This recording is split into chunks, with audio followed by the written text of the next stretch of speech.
All right, I think we are live. Let us verify, but that should be a quick check. Awesome. It says here it's still waiting. Let me refresh. Yes, we are live. Awesome. Hello, everyone. Thanks for coming. Thanks for joining us. It's yet another freeCodeCamp Vienna Meetup, and we're now getting so used to this pandemic that we are not necessarily needing to mention what's going on and why we are online and haven't had a physical meetup for a long while. But we've gotten used to it. That could be a good or a bad thing. And we're continuing on with monthly meetups. That being said, this semester is shorter. So we'll have our meetup in November, which I'll get back to. And then we'll have a Christmas break. With me today, I have Vlad. Hello, Vlad. Hey, everybody. My name is Robert, or Rob Axelsen. We're coming up on 5 years of having this meetup, or since it started November in 2015. We'll get back to that because we want to celebrate. With that being said, let me share my screen here. All right. So it's me and Vlad today. Just a few words first to our sponsor, Epcont. They are sponsoring the professional license for this StreamYard tool that we are using to stream. They are also supporting my time spent on organizing and executing these meetups, which is awesome. A big thanks to them. Epcont is hiring also throughout the pandemic. Most likely, you will be curious about roles to do with developer programming. There are front-end and back-end roles available. There's also a possibility to apply as a software tester that some of you might be interested in if you would like to get into the developer world as a tester first. Many people have done that. That could be interesting to check out. If you yourself or you have some friends or family that are looking for other jobs like project manager, business analyst, data analyst, and other roles, then feel free to let them know about it as well. So Epcont IT, it's an IT services company. They are hiring. Go look. Awesome. Today, we have a bit of an improvised schedule. We had hopes of a talk, but that didn't work out. So we decided to do something awesome for you guys on our own.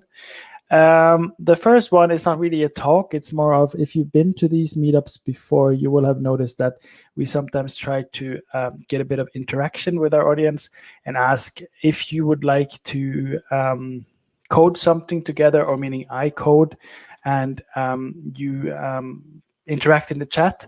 Say if it's too easy for you or too advanced or something specific that you'd like us to look at together. We've done that in the past. It's not always so interactive. So this time it's basically me picking a topic beforehand. And I'm not so ambitious. If we get something rendered in Vue and some images from an API, which is technically not an API, and you'll see why, because it is an API, but we're not consuming it via Axios or some requests like that. If we have time, we might also do like just one test with an actual HTTP request and see what we get back. So that's the plan there. Very casual, low key. We'll have it interactive. We'll be open for questions as we go along. And we'll see how far we get. And if this is successful, I might shape it into a talk, or we could continue on top of this in a future stage. Then Vlad has prepared a sort of group discussion, which is also a way for us to have a bit more prepared what we're going to talk about in terms of topic, not leaving it 100% up to you. We'll spend a little bit of time on that. But that being said, we still would love the interaction and for you to come with your questions at the end. Also throughout, because this particular episode, I think, is going to be quite casual. So we like talks, but I'll get back to when talk will probably most likely be, if you want to give a talk, it will most probably be in February or later next year because of our Christmas break. But this is local. So if you don't know what freeCodeCamp is, that's perfectly fine. But this meetup started as a meetup for the local study group or local student group for freeCodeCamp.com. I wanted to get in contact with other students, and so I started this, and I like organizing meetups, so this is the format that I chose to have something monthly available. But if you would like to get involved with this group and offer something like maybe now with the pandemic, it's not so topical, or it's not so relevant to meet in a cafe, but if you want to organize an online group, or we could reactivate a chat room. We have a Facebook group. If you would like to get together with others online to study together and stuff like this, we would like to facilitate, but we can't necessarily invest the time in showing up somewhere every week, for example. But if someone out there, if you're watching, are interested in helping with expanding what we're offering as the freeCodeCamp Vienna group, feel free to let us know. There's also other ways of helping with the meetups and the activities. So if you have any interest, contact us via meetup.com. If you're here via meetup.com, you can send us a message. If you're just stumbling across this stream, feel free to send a message or reach out in the chat. My name is Robert Axelsen, and you can always reach me on Twitter at literally what you see on screen. Rob Axelsen is the handle on Twitter. That being said, I also organized 2 other meetups, Epicon sponsoring. One is Vue.js Vienna, and the other one is Vienna Go, which is a Golang user group or study group, or user group. I'm also starting, and tentative date now is beginning of December, a new meetup/podcast. So keep an eye out for that. We will be sending out some announcement once that is ready to roll. So stay tuned. That's obviously a bit more for the ones that are looking for a job or curious about the job market and what it takes to switch job or improve your career and stuff like this. 5 years. Holy. You've been with us like 3 years maybe, Vlad, or can you remember? No?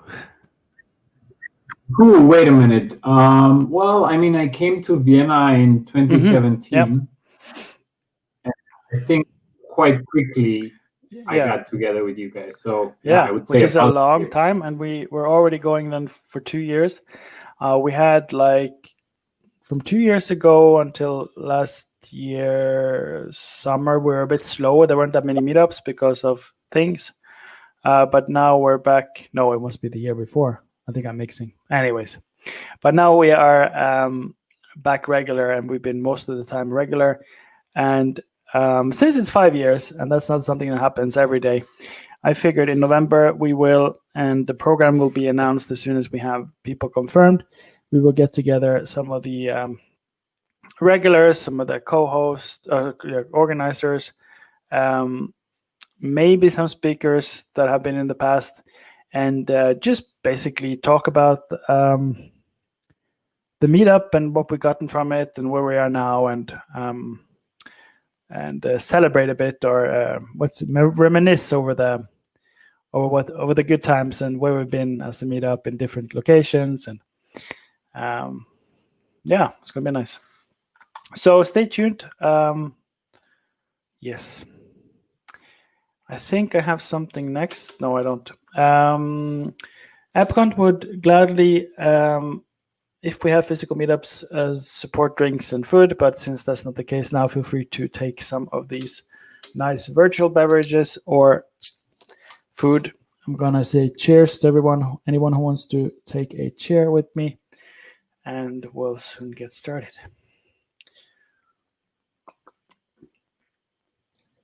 By the way, if anybody wants to write something in the chat, because I feel it's unusually quiet. So let us know who's there,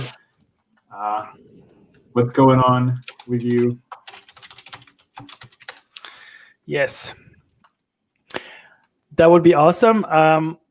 We can keep this really interactive. It would be nice to know who's out there. I'm sure there's some regulars.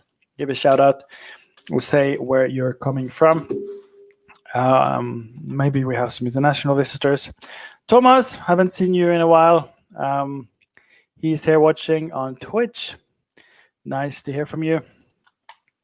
So,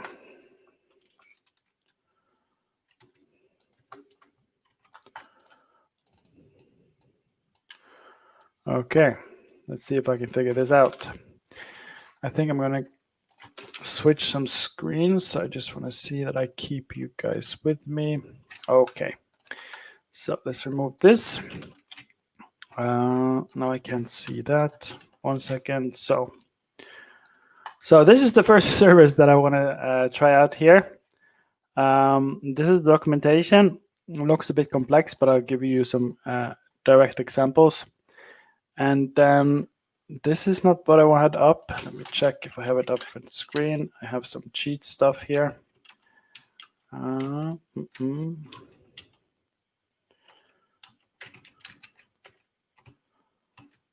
Okay, it went away.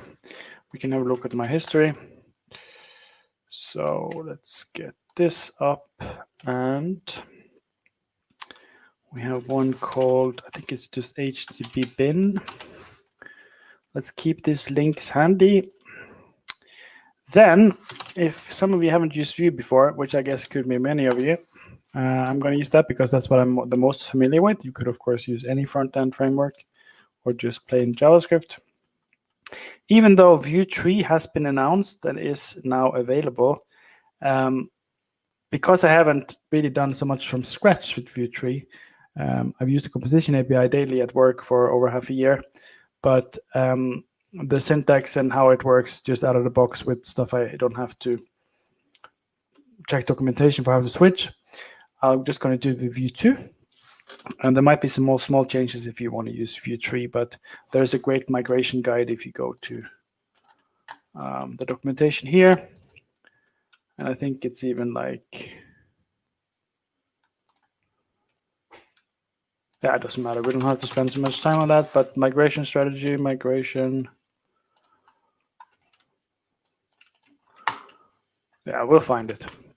So we are now using Vue 2, and I have Vue installed. Let me make this a bit bigger.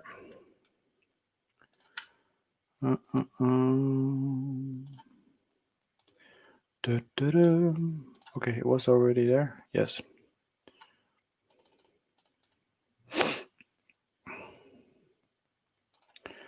Maybe so. Okay. So I have Vue installed.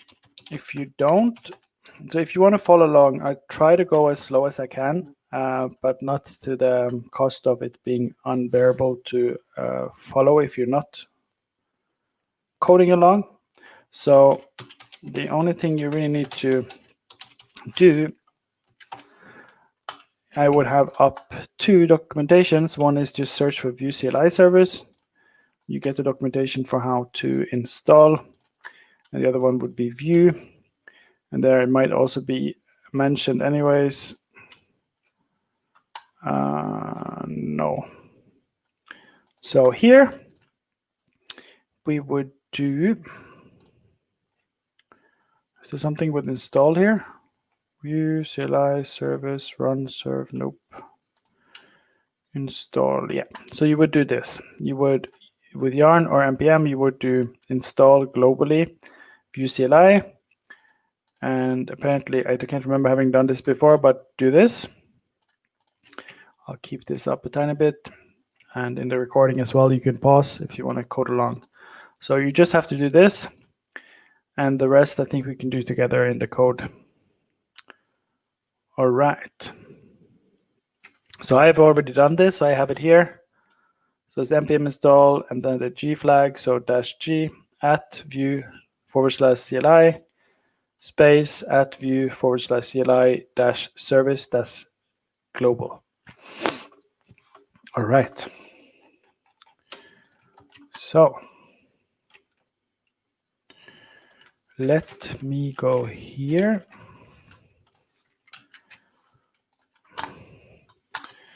So I put normally my fun stuff in code, and then I would do Vue create.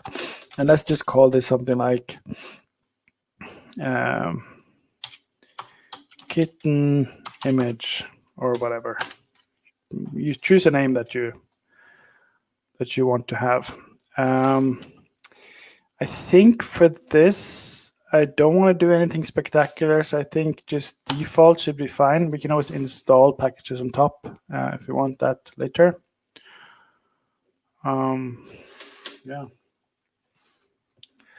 As you can see, I need better lights, but I've upgraded to this nice microphone. And the next is I've gotten some lights, so maybe in the future I'll have some light shining in my face. So even when it gets dark outside, you'll see my shiny forehead. Nice. Feel free to ask questions as we go along, Vlad, if there's something that's screaming out to you, like what is he doing? Because you're probably not the only one. Yeah, I mean, for me, it's all very new, of course, because I don't work with Vue at all. So I would be asking, I think, a little bit too often. But I'll keep an eye out, and whatever seems like completely unmanageable for my brain to even estimate, I'll ask. We gotten a couple of comments in the chat. So hi, Josip Bobinak. Sorry for mispronouncing. Hi, I'm from Croatia, studying here at TU Wien. Nice. Welcome. And hi, Katarina Simma. Hello, humans. Nice to have you here with us. I should obviously have prepared a bit, but I think we're almost at the end. And the benefit is that you can do this also together now or later. The recording will be up just after we finish with this. So now we're basically just we can probably just finish our objective in, 3 minutes by just going into the code, putting in image source with a path being something from the API, and we're done. But we can go a little bit further than that. So we're going into the project. You should be able to do the same stuff here if you are on step back. So I'm in the terminal now. And if you don't know what that is, don't freak out. That's something that, provided you want to code beyond just something like CodePen, you will have to learn. If you're on Mac, there's a terminal. I think it's just called terminal. There's something you can install iTerm.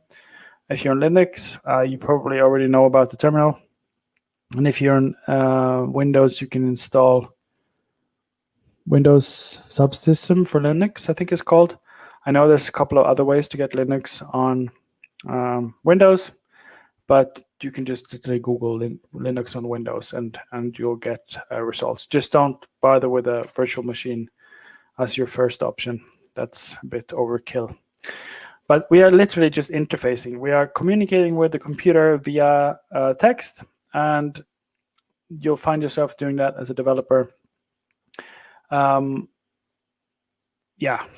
Pretty often, I would say, especially if you're doing front end or back end. If you're doing, really. So you might have to pause or get back to it if you don't know what the terminal is, but there's lots of great resources out there. I think I even gave a talk on getting familiar with the terminal, which should be on freeCodeCamp main channel, something like Command Line Crash Course, I think is the title. So that gives at least some context. But for those of you who know what I'm doing, now I'm just going to do yarn serve, which means that the boilerplate from Vue is now sort of installed or prepared for us. And by doing serve, let me just open it up here, the project here.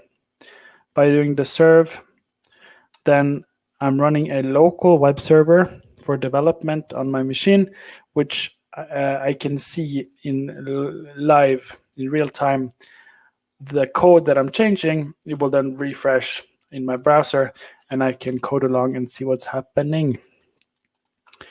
So now it's a bit more complicated. How should I set this up? I think I'm just going to do this for now and have My screen switched. If some text is too small, let us know in the chat. Okay.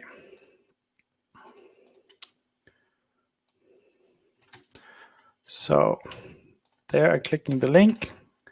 Now this is basically what we created. And this is the wrong code base.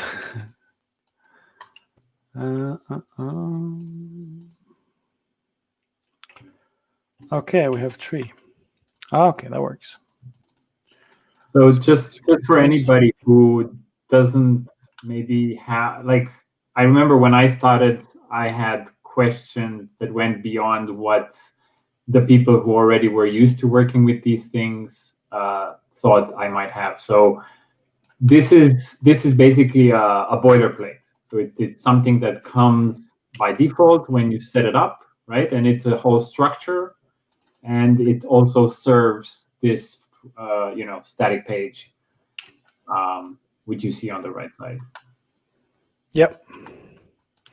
So here's the code for here. So you see, for example, installed CLI plugins. I can then remove hello, and then you will see it changing here.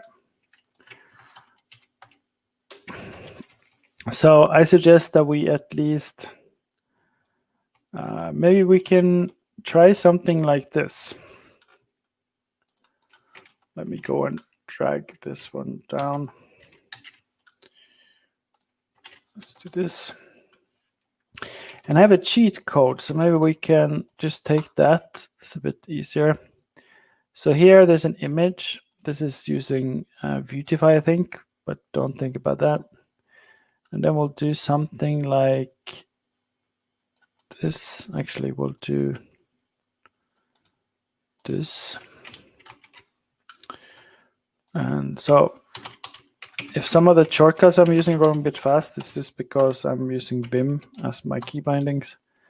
But you literally in your editor, so I'm using WebStorm. That is not free, but you could use what's the Atom, and then there's VS Code. VS Code is really nice. It's a free one where you can edit your code with a bit more features added. So it's a bit simpler than just using a text editor. So we're gonna,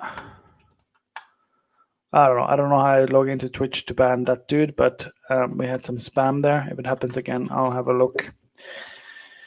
Okay. You should be ashamed of yourself, OK Lee 9908. Don't do that. So, all right. So I think if I do I don't need color now, but we'll make an example. Let's see if this works.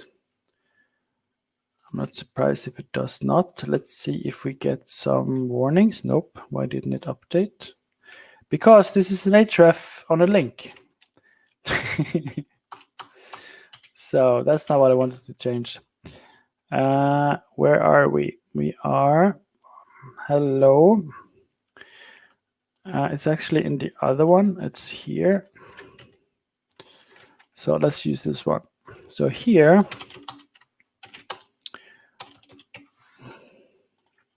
that was quick. So I think we'll just ignore the color thing for now because I think that's not going to help us. Okay.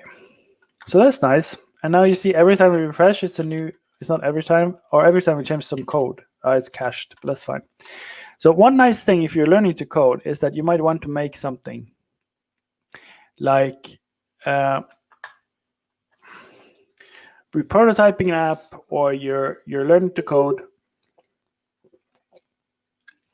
and you don't want always to download an image, get it the right size, the right ratio, etc. Then a service like this, which you want to really use in production on your live website, though maybe you can. I would check if they have any restrictions on it.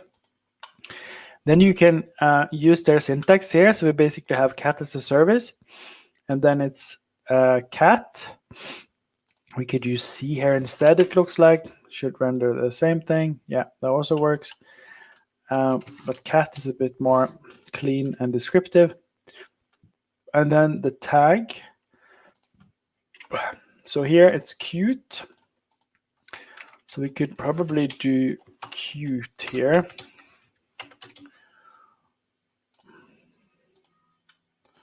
That's cute. I don't know if we can do ugly or something. Don't know what topics they have. Yeah, there you go. It worked. Nice. Okay. And then the other parameters here are, for example, I've specified the height here. So you can specify width, height. The nice thing about having a height, or maybe we could specify both. No, it says or. Okay, yeah. Okay, and a filter. I think that's... Can I see some documentation for what filters are available?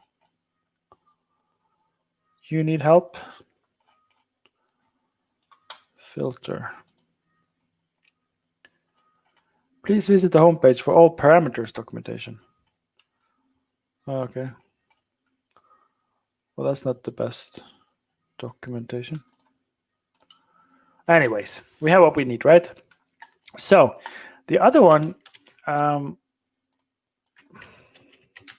is a bit interesting, and we'll have to install something like Axios. Let's have a look what Axios is.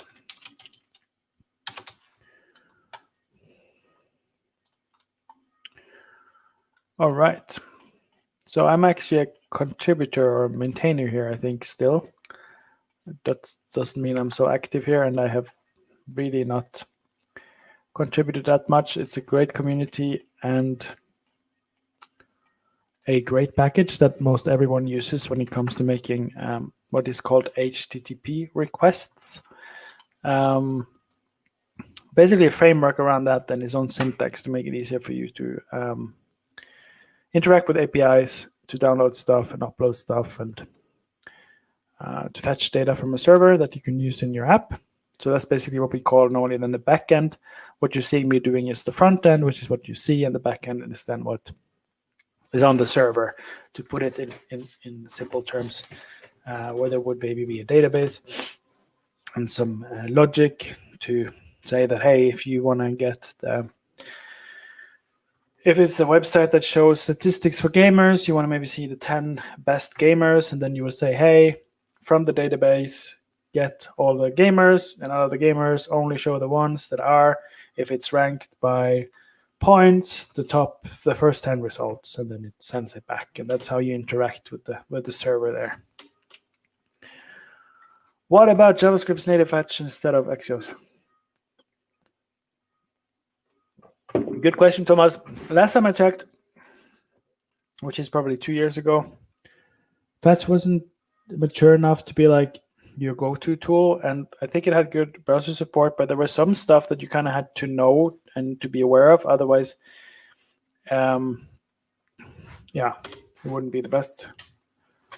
We can maybe try both, but Axios is often the go-to and has much more, I think, flexibility. But here I might be wrong, because I haven't really looked so much at fetch, other than the small use cases here and there.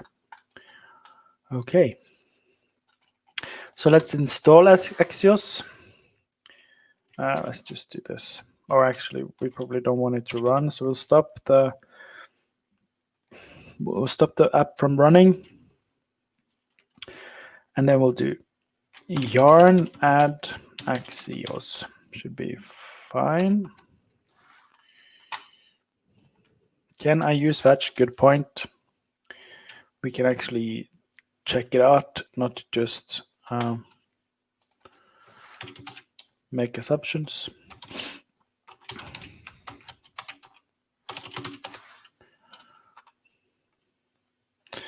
So yeah, if you're on IE11, or it's the newest, I guess, you're doomed. But the rest, it's fine. And hey, my current project for a customer does not require IE11 or IE. So you're probably good to go. But Axios will cover polyfills, or will cover all of that. So, all right. So Axios is installed. And let's see here. We're supposed to install it. We need to... Actually, we could probably have installed something like ViewXios, which does a bit of the config for us.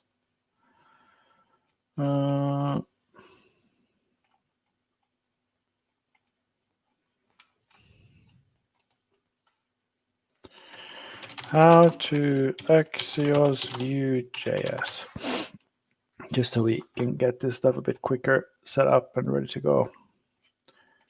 That's not what we wanted, but we can keep this one up. It's handy. ViewXios app. View REST API consumes with.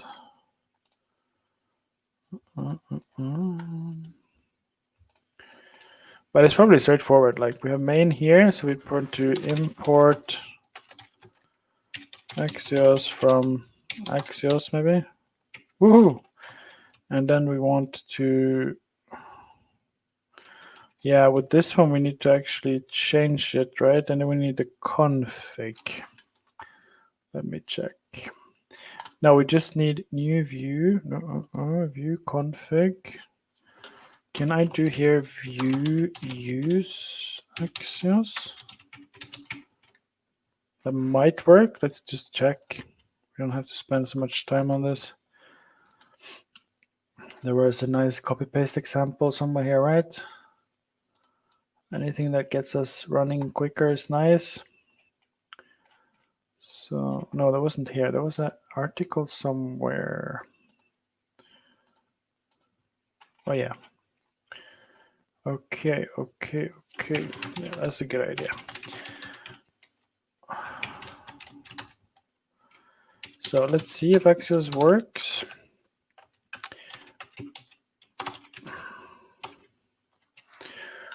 Yeah, there's something wrong here. Not defined. I think what we're going to do is take one step back and undo this. Then I'm going to do yarn remove Axios. Oopsie, Axios. And then I think it's something like yarn add. What is this?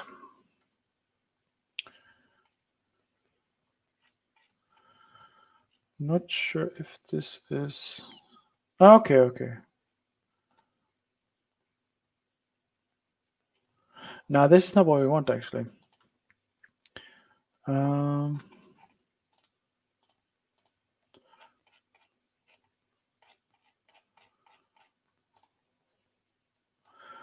I have an example somewhere. Let me check.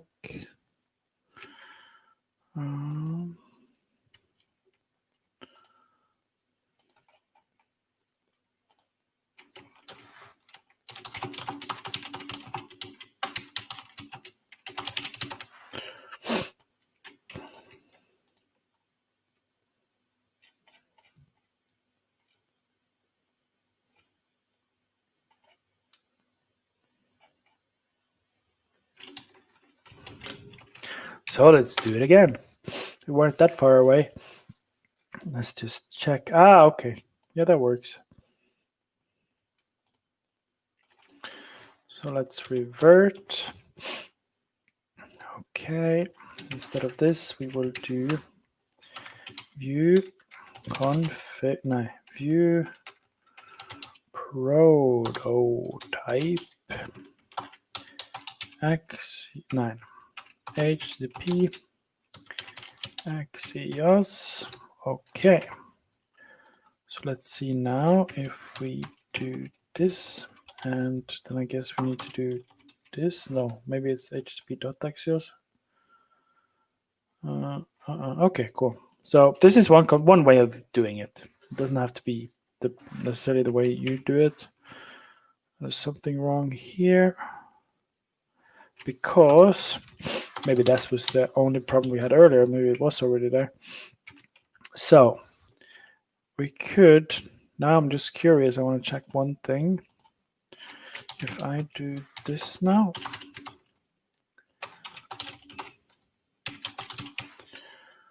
will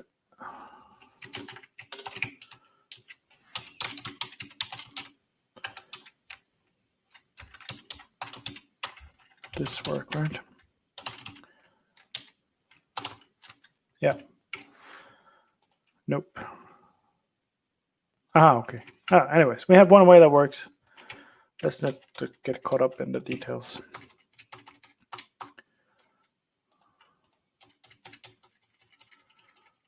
All right. So HTTP bin is nice in that it just sends you back whatever you send to it, basically. Yeah. Rob, we have Thomas asking us about which Ajax library is recommended by Vue and how come they don't have their own. Vue is not a Vue, unlike Angular and stuff, is doesn't have batteries included for everything. So it's probably without me necessarily putting words in Evan Hughes in the core team's mouth. I'm guessing the reason is just that Vue focuses on what they think Vue should focus on, which is Vue Router, ViewX, Vue Loader, and CLI tool and stuff. So if they also should specialize in having their own Ajax library, then that's something they decided not to spend time on. If it's the official one, I don't think so, but I think it's... we can have a look.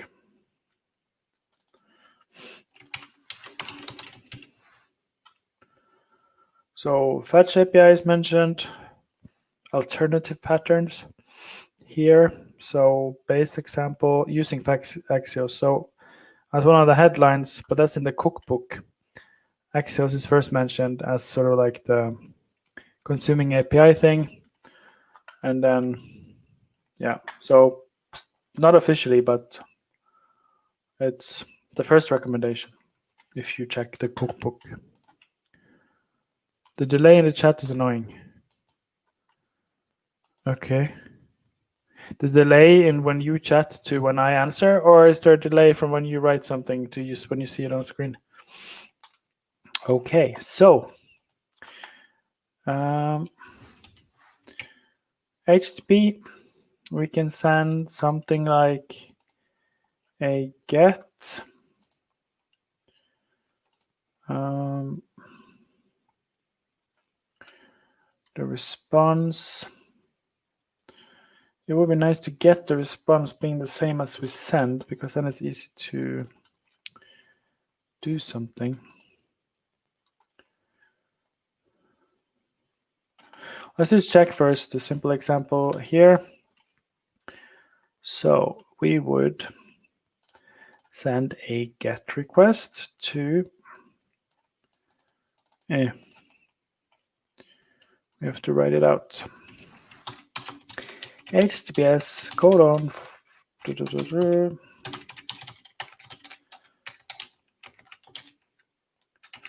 I think it should be fine on its own.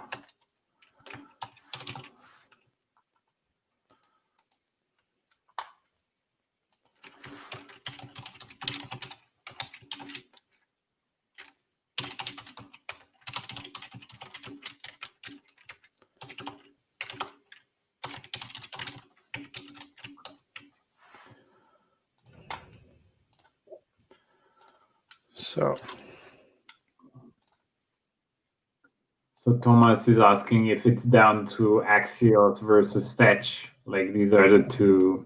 Yeah, sure. Yes. Okay. No, it's my fault that it doesn't appear on my screen because I have to choose which ones that come up there. So we'll pay more attention, Thomas, but I get your point. Yeah, it's basically in the front-end world, Axios and Fetch. As far as I'm aware, maybe there's a new kid on the block. You can, of course, roll your own XHR requests and stuff like this, but why would you? Or you can use PHP, right, Thomas? So, is something happening? Nope, because we're not running it.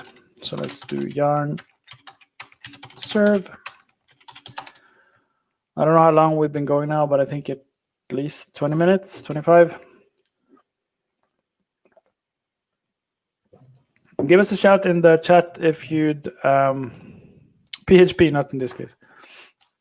Give us a shout if you'd like us to continue maybe 10 minutes more, or if you've seen enough. And yeah, let us know. So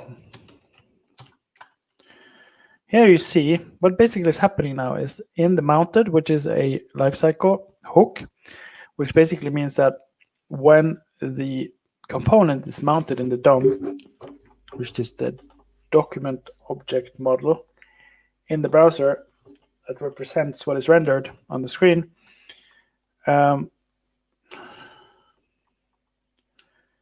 this will happen once it's mounted always. So then it's a nice way of just making sure that it will then, at every time that we refresh, it will you make an HTTP request.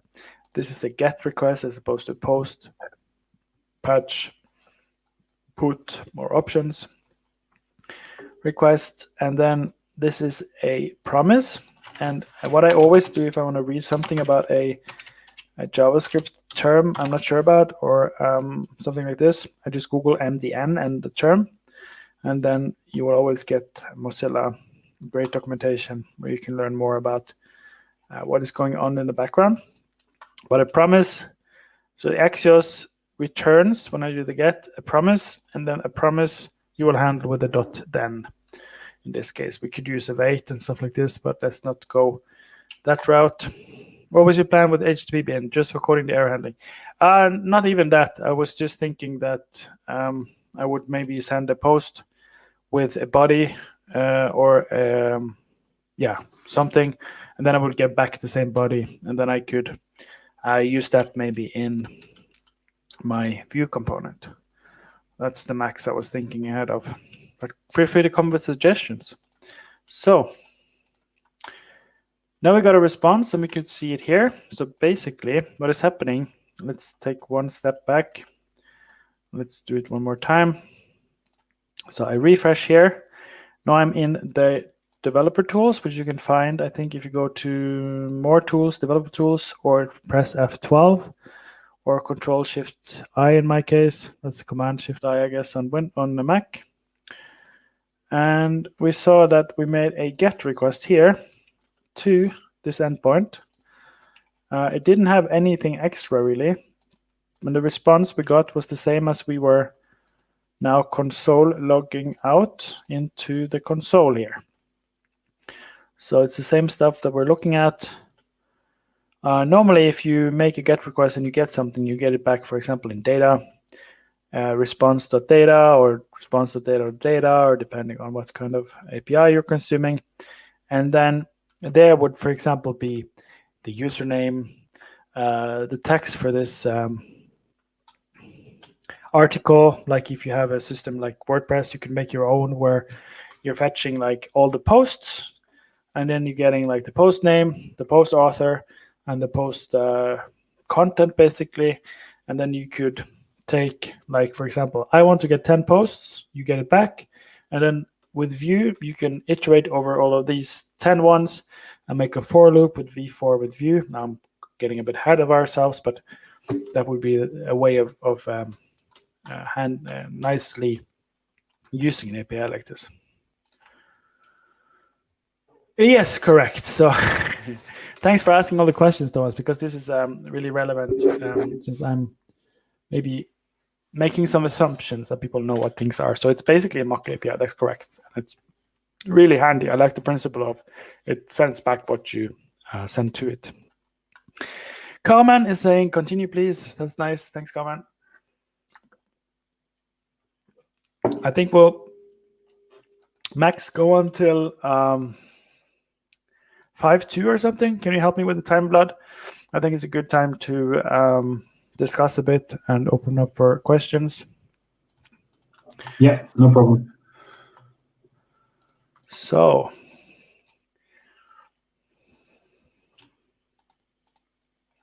this is the one I'm looking for. Anything. Returns anything that is passed.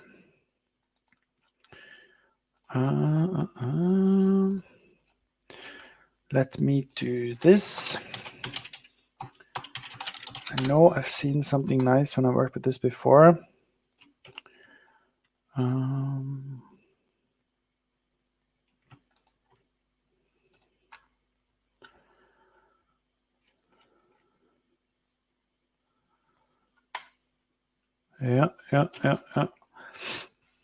So we could, for example,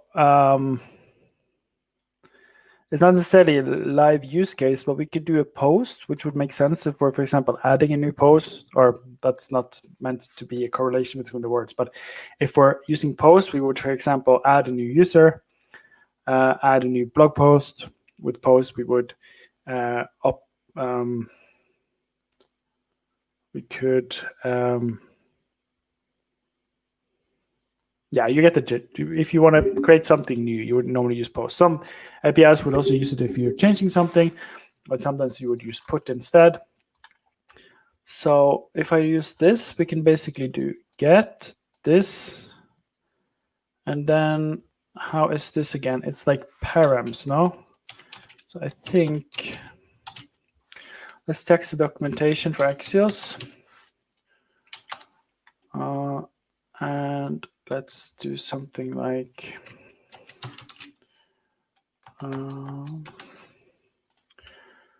yeah. So say you see, like in this case, it would be this is a okay. Yeah, Earl config, right? So that's what I'm trying to start with now. I think it could be actually as simple as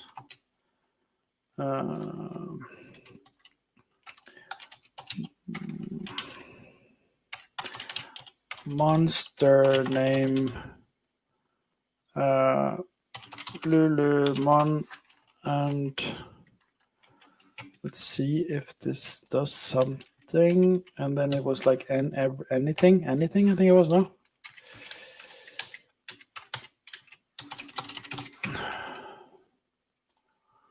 Yeah.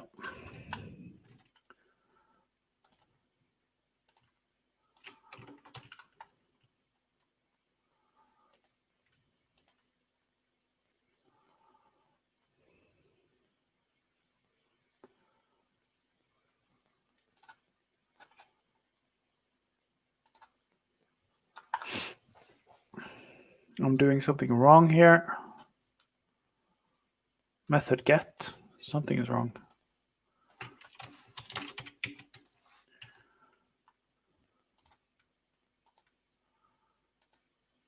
Oh, nice. So here, for example, right now I know that I have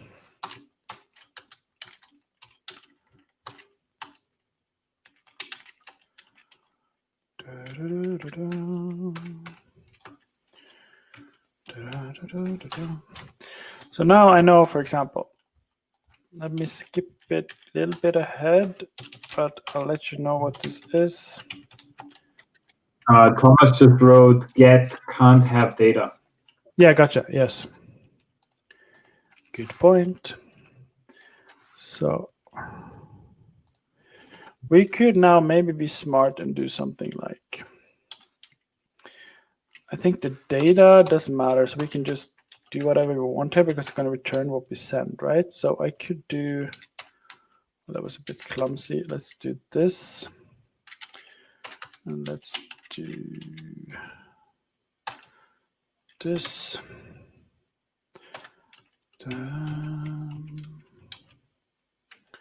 Okay, so it has to be this. Okay. And then I want to make an array of objects. And then this would be one monster. Oops. So, and let's just do something like name and size. Oh, let's make it easier for ourselves. Let's do like small. Okay, so then I would just have, for example, oopsie, something going on with my,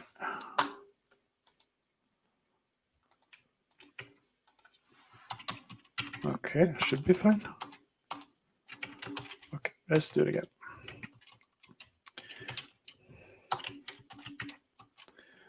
Okay. Okay. I think now it's just, nope. What am I doing wrong here? So data takes,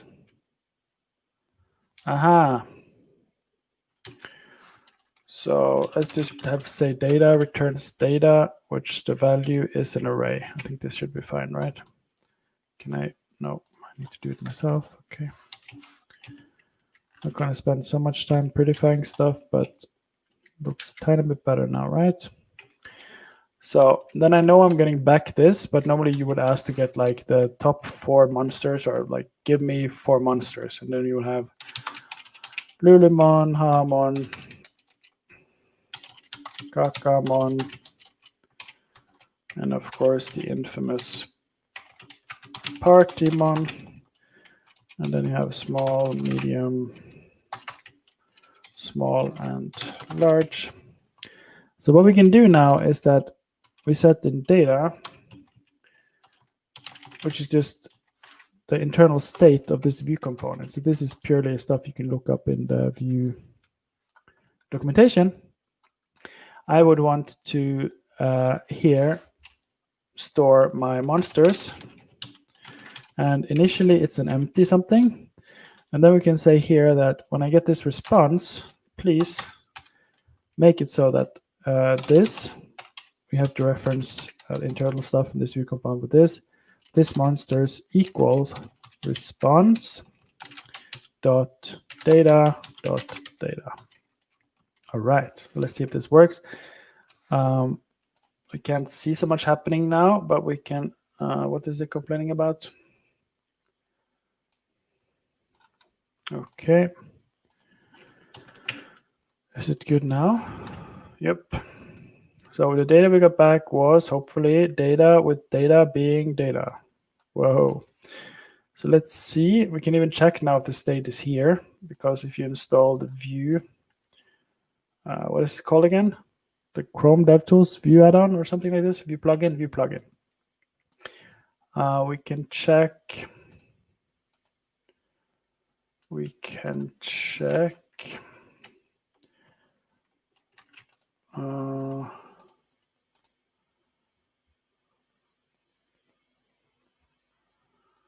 Which component are we in now? So we're in Hello World, message, we're in app. So in app, there's a monsters array that is empty.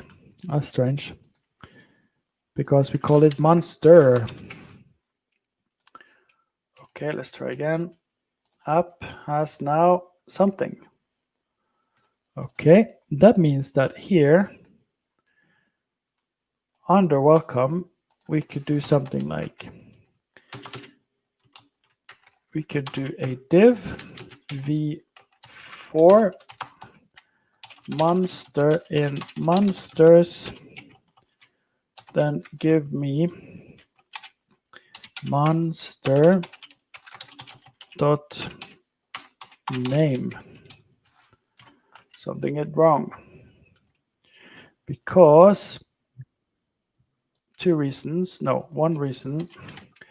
When we use a v4, we should have key, and a simple way of doing that, if we don't have some data to iterate over, is that we could do one or two things. We could do ID. Let's just do this, because this is what you, this is the best way, or not the best. You could just use the key. Yeah. Sorry, Thomas just wrote the name of the plugin that you were using. It's Vue DevTools. Yeah. Nice, thanks. Also, it's like 6 minutes to 7. Yeah, super. Then we can stop very soon now. Okay. But nothing happened.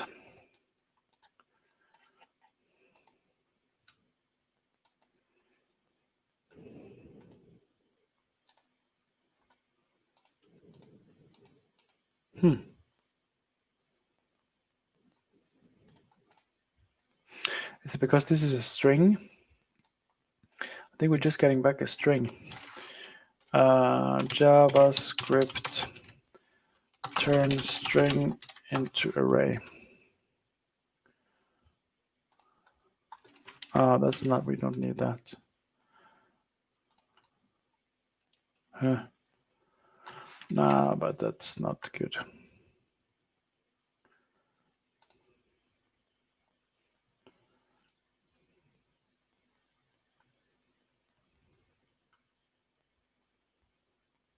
Let's try this.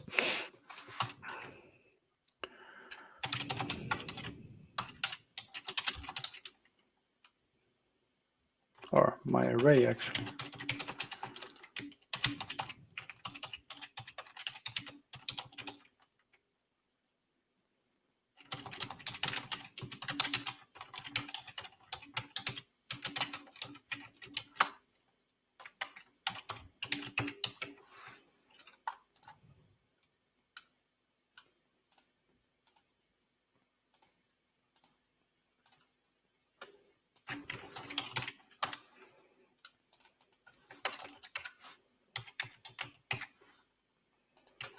I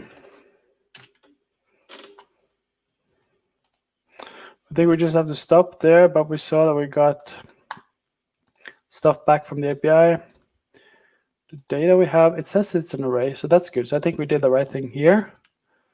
Now we have an object with an ID, name, and size. Monster.name should be fine. Monster in monsters. And in the mounted, we are setting this.monsters to my array.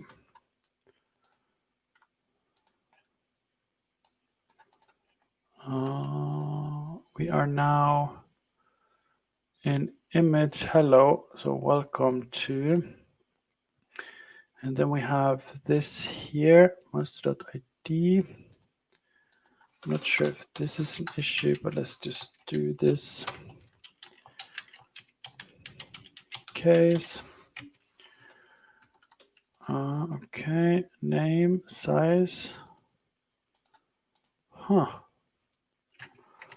Stop and rerun, but I don't think that's an issue.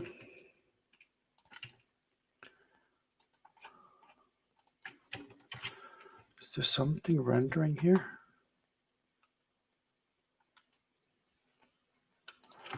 Let's just put it here instead. Does not make a difference. If someone can spot the mistake, let me know. Monster.name. Initially, it's not, but it should re-render v4 monster in monsters.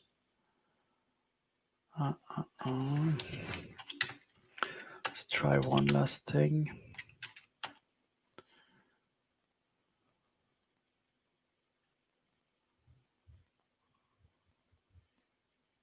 Nah, it should be fine.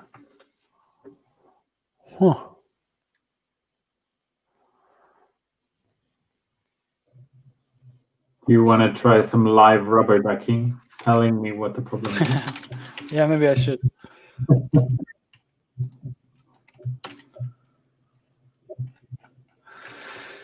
Yeah, so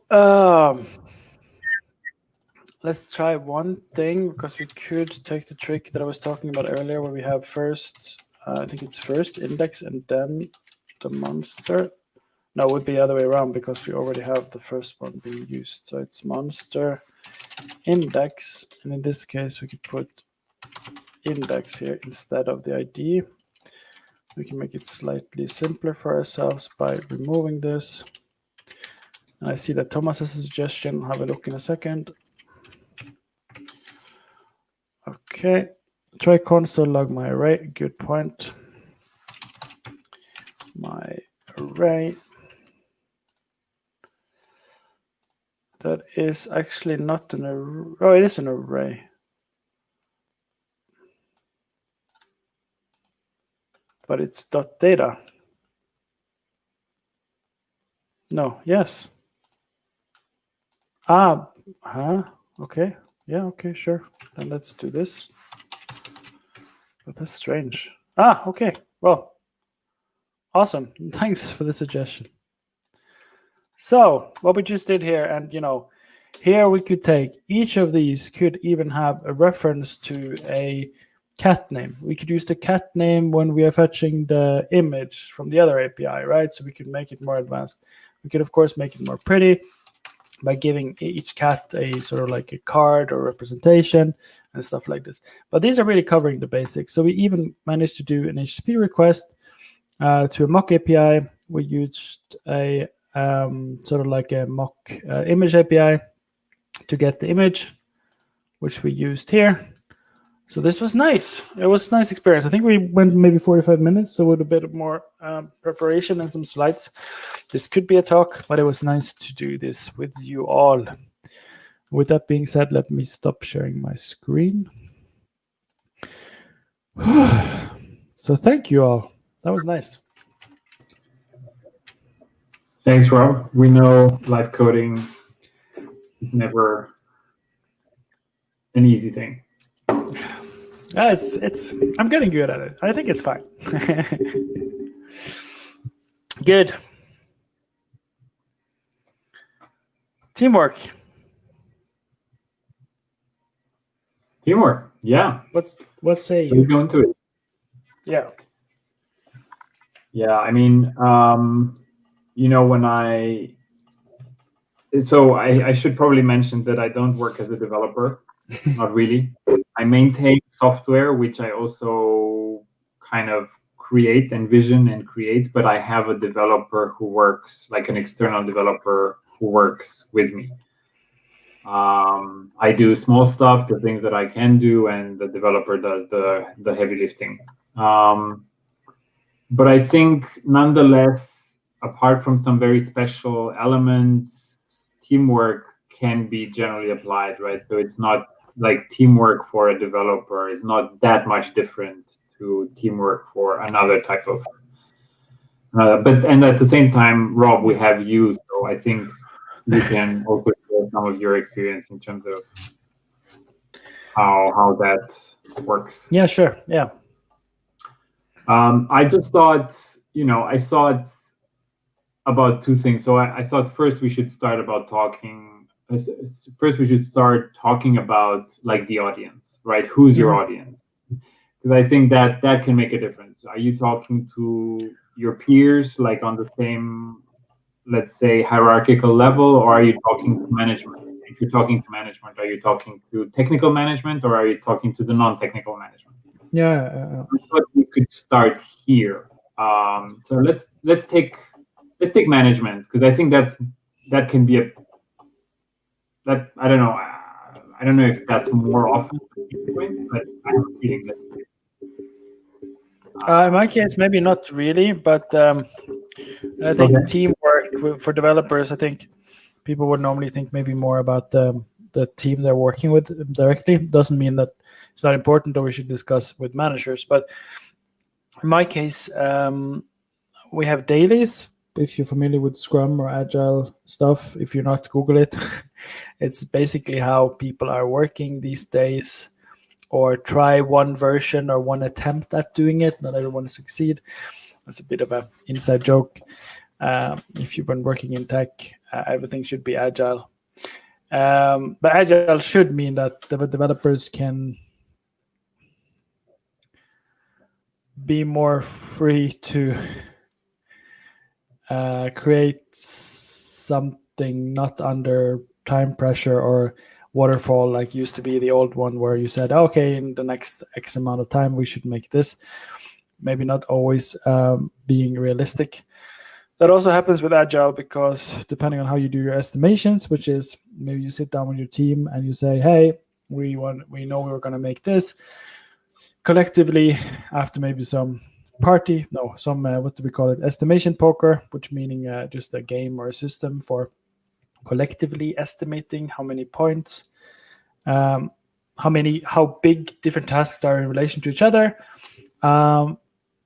That's become part of Agile, but now I'm going off on a tangent. But just Google it, and it's not really relevant if you're not working as a developer yet. So what I wanted to say was, every day we have a daily, which is an Agile terminology. basically just means that you should say what you've been working on, what you're going to work on next or continue working on. And if you have any technical issues, you can then in the call or maybe afterwards with people that are able to help, give you some pointers or some help. Then I have every day 2 ones. One is they're both for the same customer, but 2 different projects in the same customer. And the first one is with a project owner and a software architect at the customer, 2 backend developers from another external team, and us being the external team doing the front end, which is we're 3 of us. And then afterwards, we have a project where it's normally just me and the 2 colleagues at EPCONT. We talk about a project that we do for the customer that we're a bit more freer to do because we're doing it for longer, and we have the freedom to do a bit of project management ourselves there, decide on priorities. So we haven't really talked about framework, but that's my daily life. Every day I have those meetings, and then we have PBRs, which is refinement meetings where we go over maybe tasks that need to be talked more about and get more specifications for, and some designs or whatever. And the teamwork part is then normally, it's different if I have the customer there or the other external party, or it's just me and the 2 colleagues. I worked in other company where there was a bit different team dynamic. I'm very happy with the current team dynamic, and the team dynamic, that's a politically correct way of saying if people are nice or assholes or grumpy or good communicators or not, or so that kind of makes a big difference. Yeah. Where should we go from there? Yeah, okay, so it's very good that you painted a picture. So clearly Rob is a developer, I'm not.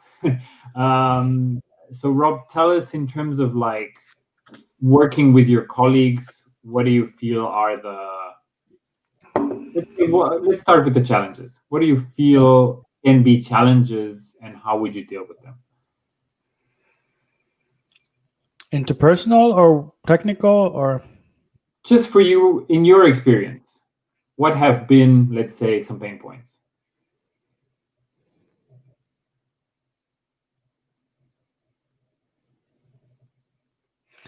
There's not really much pain points currently. The only thing could be maybe if we've started working on something and then most people have been working, we're a bit like, oh, but I didn't think we were going to do it like this. Like the only pain point I have now is that sometimes we make some assumptions and work, and then we could have avoided double work by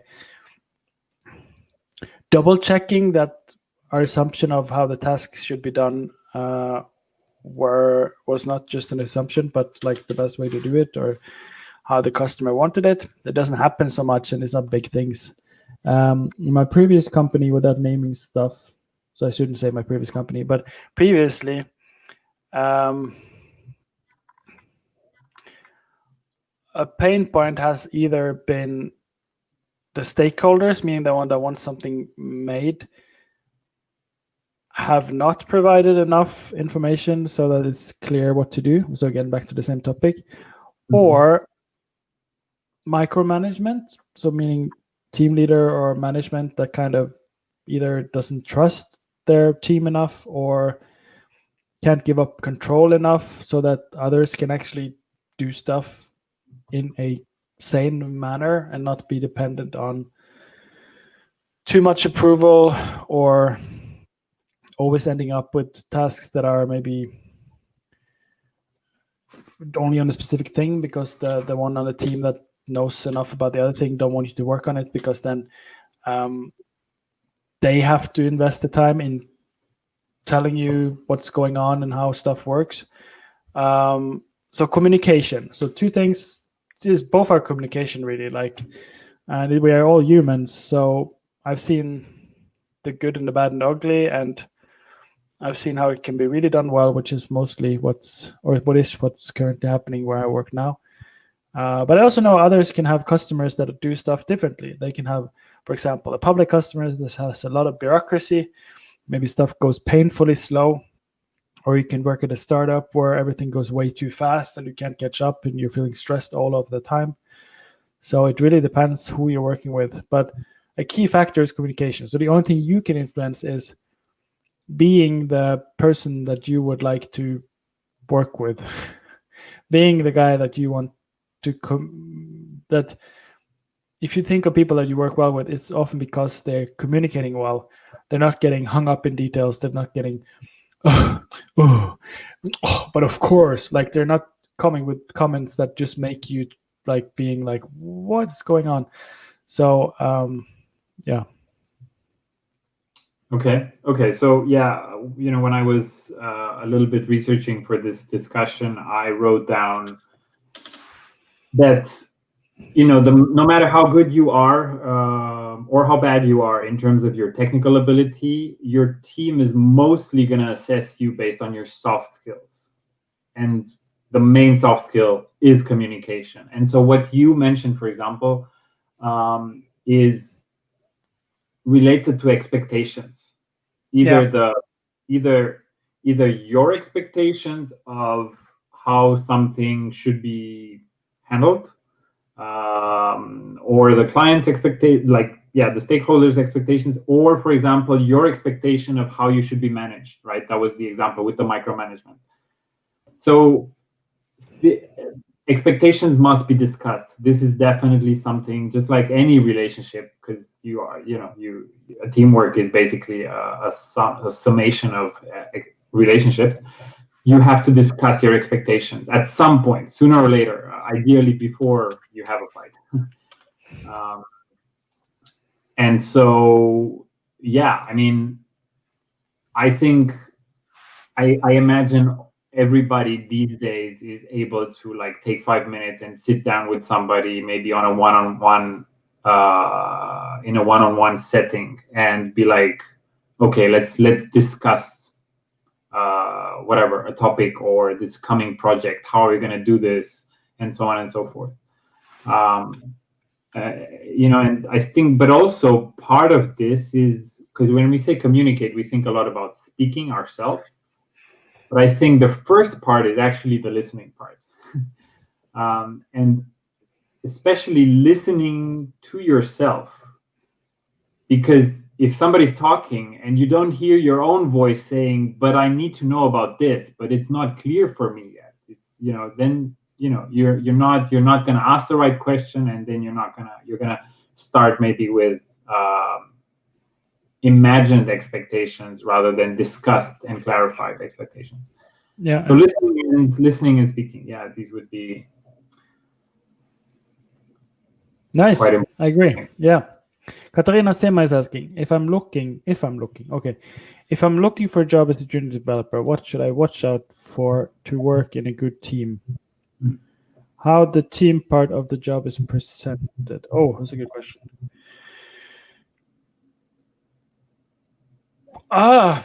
That's something that I would like to read an article about and get back to you, because I haven't studied exactly how job descriptions map to how people actually are working together, how well they are.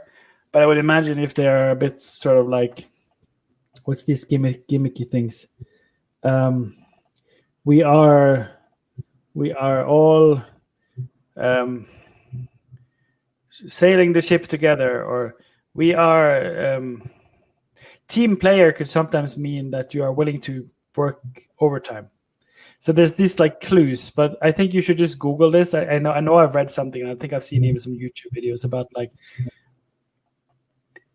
words you should look out for. What kind of like buzzwords that look nice on paper, but the intention behind it maybe is not what they are actually saying.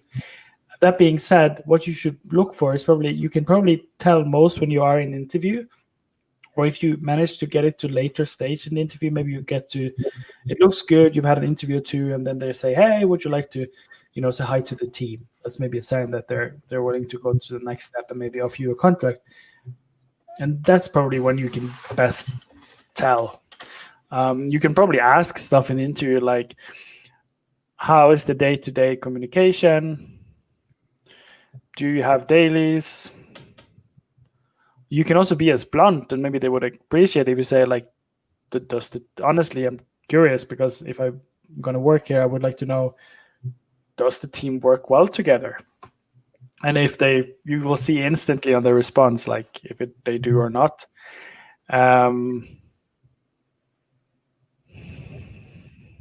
Yeah, I haven't been so good at that, honestly, myself. And I fell in the trap when I took one job because I was so happy to get a developer job, and I'm still grateful for the opportunity I got and to having worked there. And I'm not even sure if there were so many signs, but I know I could have been more inquisitive. I maybe figured more stuff out, but I'm not sure if I would have said no to the job because I had been looking for a while and I was really happy to have the offer. And yeah, so if you're really eager to get in, it might not be as easy.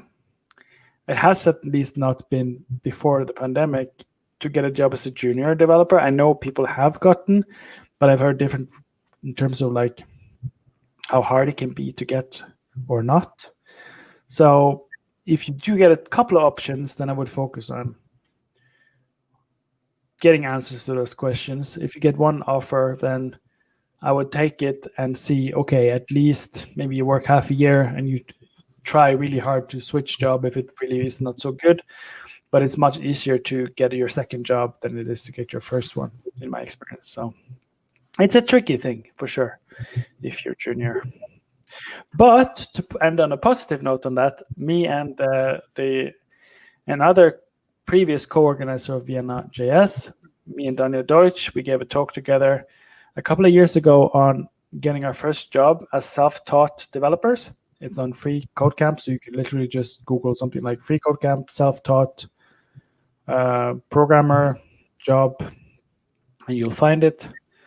So it's definitely possible, and we both are examples, together with thousands of others that have used freeCodeCamp to get their first developer job. Yeah, I think here it's again important to make sure that you're not going into something with imagined expectations. So if you like the example you gave, I think was, the teamwork is like we are all team players or something like that, and that can actually be code for there is overtime,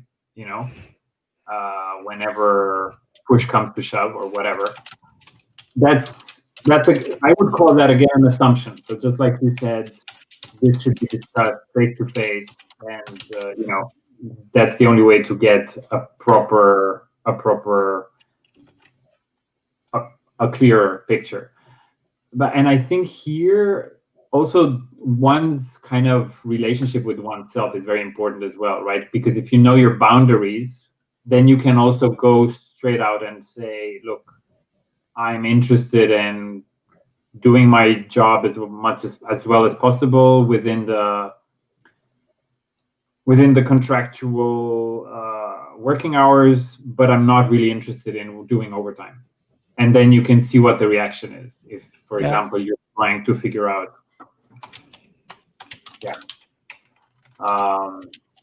how the teamwork works.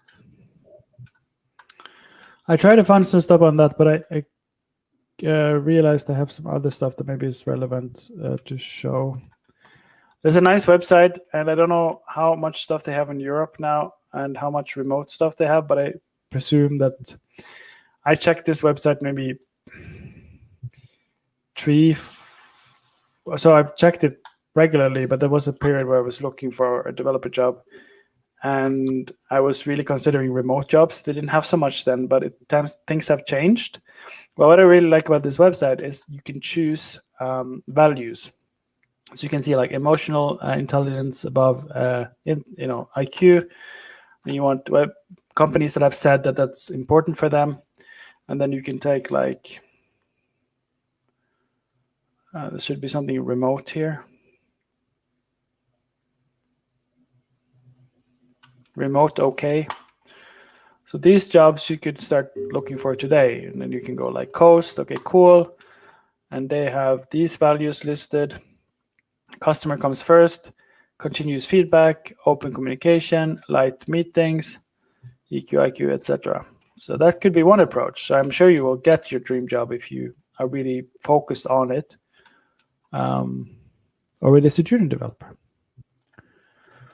I'll run and get a refill. I'll be back in 10 seconds, Vlad. All right. So related to this concept of the soft skills being very important, or perhaps the most important thing. I think knowing yourself is also very important, right? Because if you know you're not really interested in doing overtime, or you're not really interested in working yourself to death, then it's easier to go into a situation, an interview situation, with more clarity, because it's very important also for the people that you're talking to in an interview that you know what you're looking for. It's not just what they're looking for. You're not going there to sell yourself, without asking anything in return. Again, just like any relationship, you need to know that there's a give and there's a take and there's a give, and you need to know how to take as well. You need to ask for what you need.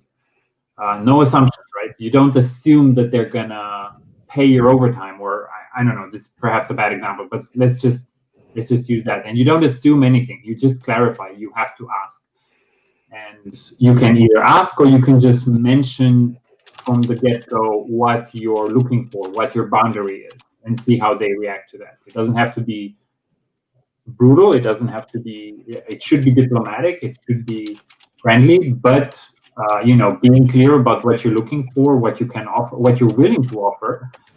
That's something that's in the end usually it yields good results.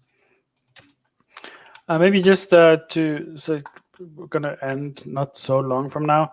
A couple of books: How to Win Friends and Influence People. I haven't read the full book, but I have read parts of it, and it has stellar reputation. I'm sure this is also your kind of topic, Vlad, so feel free to chime in with resources. The other one I wanted to mention was this book. It's a bit different. There's some like sleazy or marketing stuff trick if you use it the wrong way, but it's based on psychology studies on influence. It's really interesting read just to understand maybe also how other people are interacting with you and how they can have influence on you without knowing, just by the way they are having a conversation with you. It's really interesting. I like that kind of topic. And but it's also like there's a lot of stuff you can take from it. Just from, for example, studies show that if you stand in queue, waiting, a lot of colleagues are waiting to print something, for example, or to make a copy. We don't do that so often anymore. There's a queue of 5 people at the copier, the printing machine, and then you want to get to the front. If you ask the one in front of you, or all of them, "Oh, can I please just use this quickly right now?" They will most likely say no. But if you say, "Can I please just use this quickly right now because I have a meeting in 2 minutes?" they're more likely to say yes. It's also important what you justify it with. Just the fact that you justify it is what makes the huge difference between most likely getting a no and most likely getting a yes. And there's a lot of these like small tricks. I'm not saying you should use tricks on your colleagues, but some people are intuitively really good communicators. And this is a way, if there's something you're struggling with, you can read about it, understand more about the dynamics, and maybe pick up something that makes you seem more likable or a better communicator. And you will be, and it's nothing wrong with that, right? And this one is something I haven't read as well, but it gets a lot of praise. It's a bit different topic. It's a bit more like climbing the ladders and what makes people effective, and maybe a bit more for not just the people on the floor, but I've heard good things. Before we end, maybe, unless you have something to add, Vlad, feel free to ask some last-minute questions. I want to mention that Oktoberfest is on again. You still have half a month to start hacking. If you don't know what Hacktoberfest is, you can sign up. It literally just means that if you make pull requests, I think issues don't count. If you make pull requests that are not marked as spam during Hacktoberfest, I think it's 4 of those, you will get a free t-shirt. Please don't abuse this. Of course, you can help people with documentation for React or Vue. If you find something, there's maybe one article with 5 typos, correct them. And if they accept it, that's fine. But people wouldn't like if you only go and find do pull requests to make typo corrections for open source. But it's easy if you do a mix of things. So you can see if people are marking some GitHub issues with, what is it called? Sorry, the door is ringing. If it's called something like first PR or need help or beginner friendly and stuff like this, there might be, you should be able to find stuff that you can work on. And there's also a lot of resources right now, especially in Oktoberfest, on how to do your first pull request, how to do your first contribution to open source. And if you're interested in that kind of thing, October and Hacktoberfest is a really good initiative. So check it out and ask us questions now or by contacting us if you're curious about getting involved. Cool. So, Vlad, any wise words from your corner?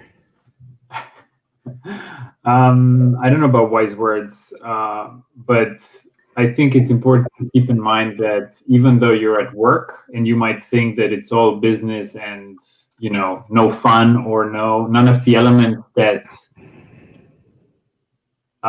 you would perhaps resort to or go to in your day-to-day life, they don't fit because it's work, so you're not friendly with anybody, or that's not exactly true. So you can definitely bring in small gestures, and people will appreciate it, and you will be able to build relationships based on that. You will grow the team cohesion. You will get more confidence amongst within the team.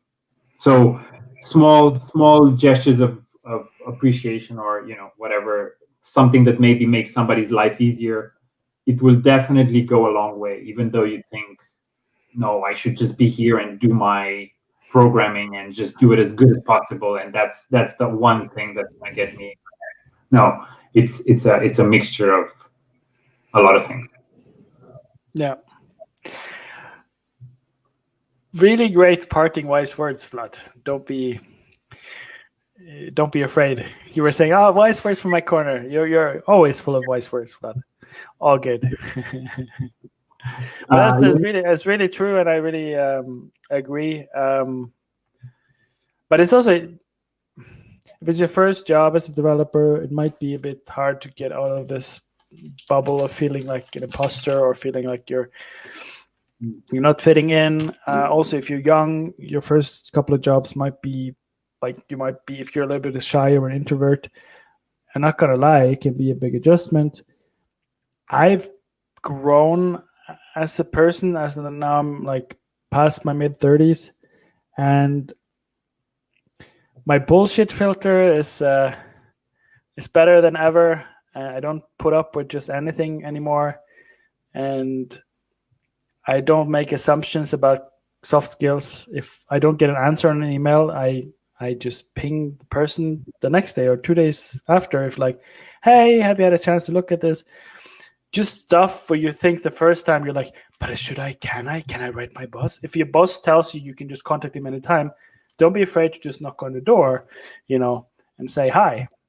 But for those things, for me, as like a guy who grew up with social anxiety, that took a long time to learn. So we're not saying that this stuff is easy for everyone, and it's also why we're mentioning resources that,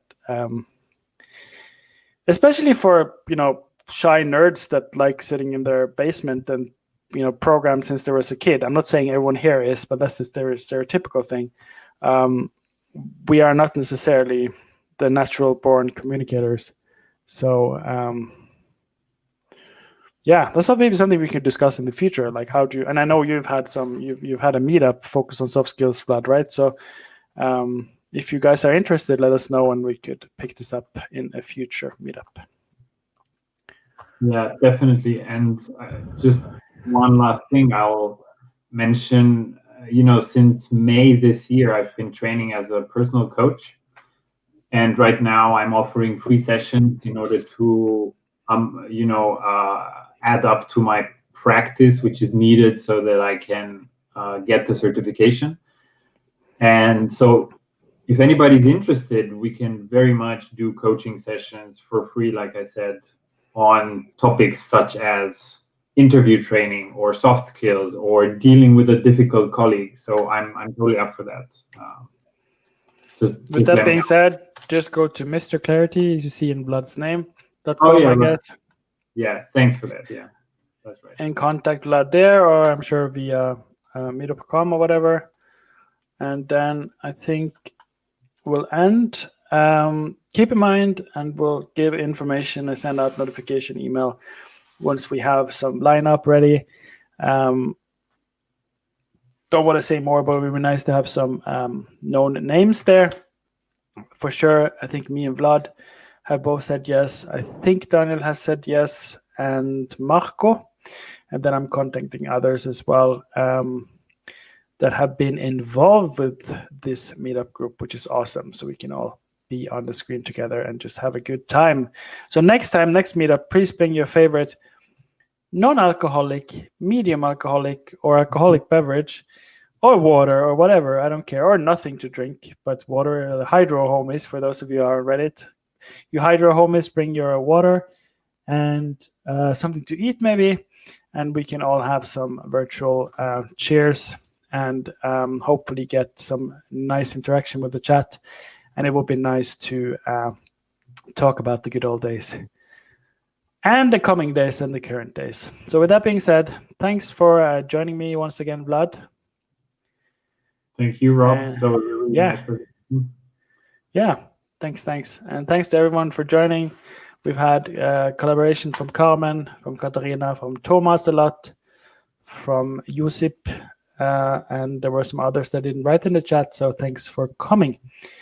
And with that being said, Katarina, I have some last parting words. Thank you so much for taking the time. See you next time, Katarina.